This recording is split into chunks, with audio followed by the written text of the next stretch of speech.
Eh bien, comme thème général cette année, à l'heure de la bonne nouvelle, nous avons pensé adopter le thème « Découvrons-le ». Bien sûr, lorsqu'on dit « Découvrons-le », on parle de la personne la plus merveilleuse qu'il est possible de découvrir, la personne du Seigneur Jésus-Christ. Donc, au cours des 13 prochaines semaines, à l'heure de la bonne nouvelle, nous allons chaque semaine découvrir une facette particulière de cette personnalité extraordinaire qu'est Jésus-Christ. Et aujourd'hui, pour cette première émission, nous allons découvrir ensemble celui qui donne le bonheur. Il y a quelque temps, sur un réseau de télévision provincial ici au Québec, il y a une émission qui a été présentée qui avait pour thème le bonheur. Et à cette émission, on a interrogé plusieurs personnes, toujours avec la même question, « Est-ce que vous êtes heureux? » Et ce qui m'a vraiment étonné, c'était que la grande majorité des gens disaient qu'ils n'étaient pas heureux. Et parmi les personnes interrogées à cette émission, il y avait un des plus grands humoristes québécois, une personne qui a fait rire des millions de personnes. Et on lui demandait s'il était heureux et lui-même avouait qu'il n'était pas heureux.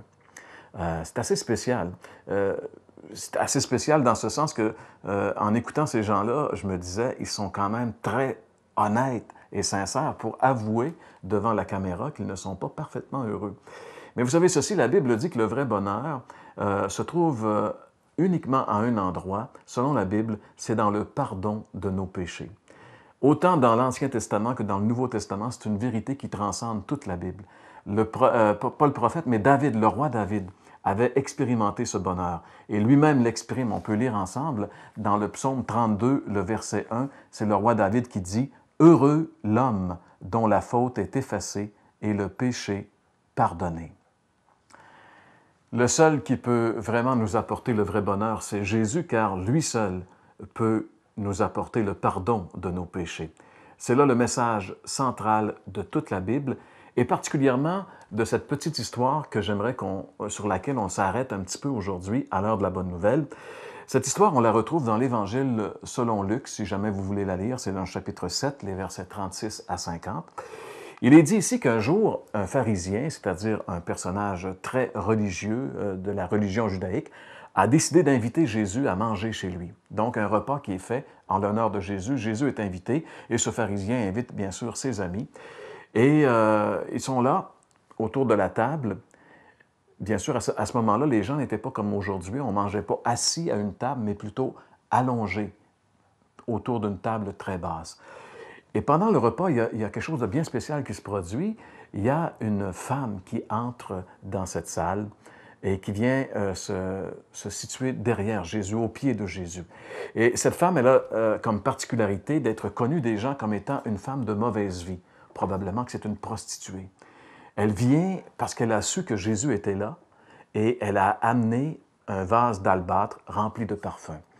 Et dès qu'elle pénètre dans cette salle où Jésus était là, elle va au pied de Jésus et commence à pleurer. Mais laissez-moi vous dire que ces larmes sont des larmes de joie. Elle exprime sa joie. C'est une femme heureuse. Elle pleure et elle pleure tellement que finalement la Bible nous dit qu'elle a mouillé les pieds de Jésus de ses larmes. Elle a essuyé ses pieds avec ses cheveux et puis elle a embrassé ses pieds et elle a répandu sur ses pieds ce parfum qu'elle avait amené.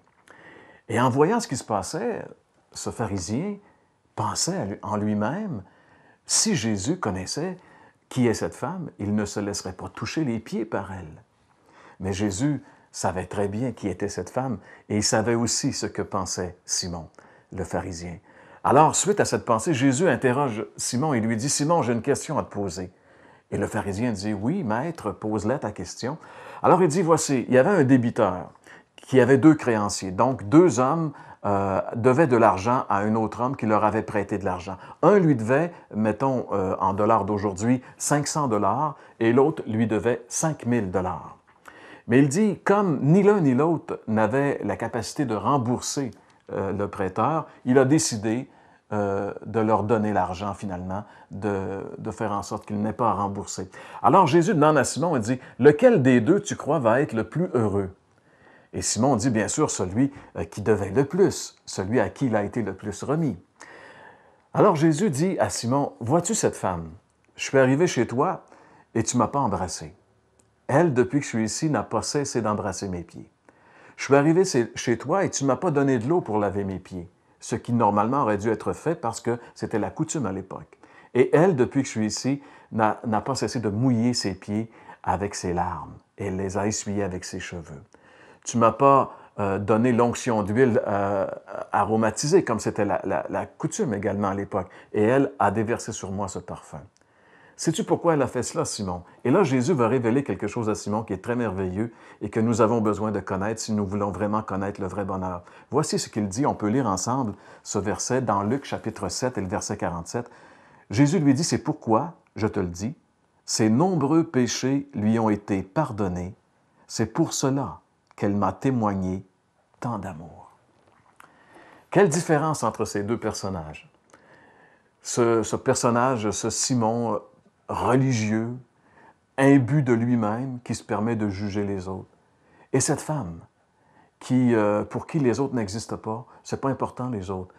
Jésus est là, il n'y a que lui qui compte. Elle est heureuse, elle déverse son âme, elle pleure de joie. Une femme heureuse et un homme religieux malheureux. Quelle différence? J'aimerais vous poser la question, auquel de ces deux personnages ressemblez-vous le plus?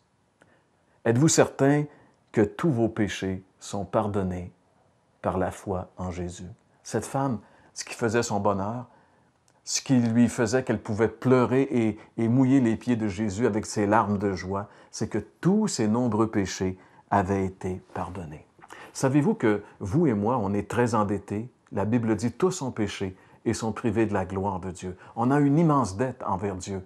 Mais savez-vous, la bonne nouvelle, c'est que Dieu a décidé de nous remettre notre dette. Mais à une condition, à la condition que nous mettions toute notre confiance en ce que Jésus a fait pour nous à la croix. Quand Jésus est mort sur cette croix, il a pris tous nos péchés et il a été jugé par Dieu le Père à notre place parce qu'il nous aimait. Et si on met notre confiance en lui, nos péchés vont être pardonnés et nous allons découvrir le vrai bonheur, comme cette femme qui l'avait découvert le jour où Jésus lui a pardonné ses nombreux péchés. Et si nous le faisons, nous pourrons entendre également ces belles paroles que cette femme a entendues à la toute fin de cette petite histoire. Le dernier verset, j'aimerais vous le lire, dans Luc chapitre 7, verset 50. Jésus lui dit ceci, « Parce que tu as cru en moi, tu es sauvé, va en paix. » Parce que tu as cru en moi, tu es sauvé, va en paix. Cette femme entend de la bouche de Jésus lui-même qu'elle est sauvée, que ses péchés sont pardonnés, qu'elle a la vie éternelle, qu'elle a une place au ciel, et qu'elle peut continuer à vivre en paix. C'est ça le bonheur, mes amis. Pourquoi ne pas découvrir aujourd'hui même celui qui peut vous donner le vrai bonheur? Le vrai bonheur, c'est de savoir que tous nos péchés sont pardonnés. Le vrai bonheur, c'est de savoir qu'on est sauvé. Et on peut vivre en paix à partir de ce moment-là. Aimeriez-vous découvrir celui qui peut vous donner le vrai bonheur? Aimeriez-vous entrer en relation avec lui? C'est possible. Peut-être vous allez me dire, mais comment faire? Eh bien, j'aimerais juste vous dire que vous devez reconnaître que vous êtes malheureux parce que vous êtes un pécheur et que vous ne pourrez jamais vous en sortir seul. La Bible appelle ça la repentance, reconnaître qu'on est pécheur et qu'on est sur le chemin de l'enfer. Deuxièmement, vous devez croire que Dieu vous a tant aimé qu'il a donné son Fils. Jésus est mort pour vous sur la croix. Vous devez mettre toute votre confiance entièrement et uniquement en ce que Jésus a fait pour vous à la croix et l'inviter dans votre vie, dans une simple prière. Vous pouvez simplement dire, Seigneur Jésus, je reconnais ce matin que je suis un pécheur. Je reconnais, Seigneur, que je suis l'artisan de mon malheur parce que c'est mes péchés qui m'ont rendu malheureux.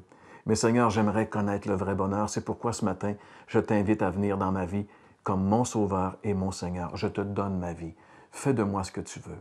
Si vous le faites sincèrement, vous allez découvrir celui qui donne le vrai bonheur.